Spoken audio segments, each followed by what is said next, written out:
सखिया के वन माए रनिया नजरी लगाए कि तुलसी सुखाई गईली हो।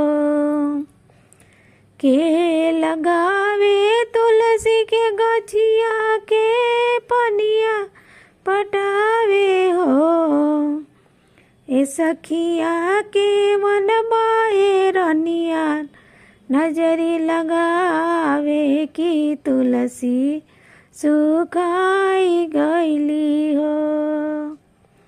सासु लगावा से तुलसी के गछिया ननदी पनिया पटावे हो। सासु लगावा से तुलसी के गछिया ननदी पनिया पटावे हो। ए सखिया गोतिन मोए रनिया नजरी गावस की तुलसी सुखाई गईली। ए सखिया गोतिन मोए रनिया नजरी लगावस की तुलसी सुखाई गईली हो। नैहर मेरो है 1 लाख भाई से 100 लाख भतीजवा रहे हो। सखिया तब नैहर लागे उदास एक माई बिना हो। नैहर में रहे 1 लाख भैया से 100 लाख भतीजवा रहे हो। सखिया तब नैहर लागेला उदास सखी एक माई बिना हो।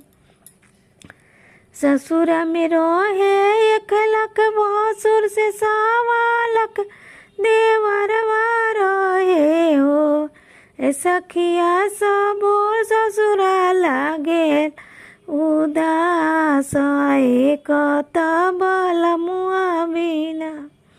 सखिया तब ससुरा लागेला उदास एक बलमुआ बिना हो। के बढ़ावे नैहर के शोभत के ससुररिया शोभा हो। के बढ़ावे नैहर के शोभत के ससुररिया शोभा हो।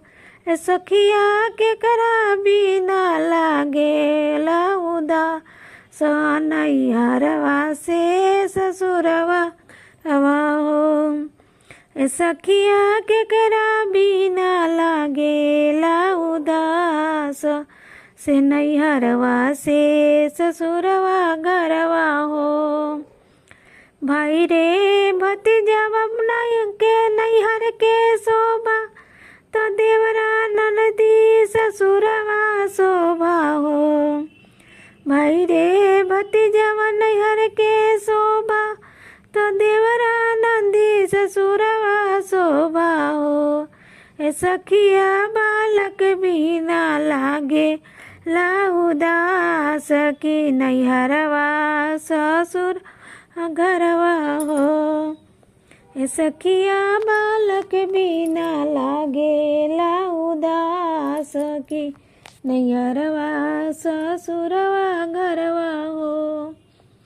के कराला 16 सिंगार करी के कराला 32 बरनवा करी हो।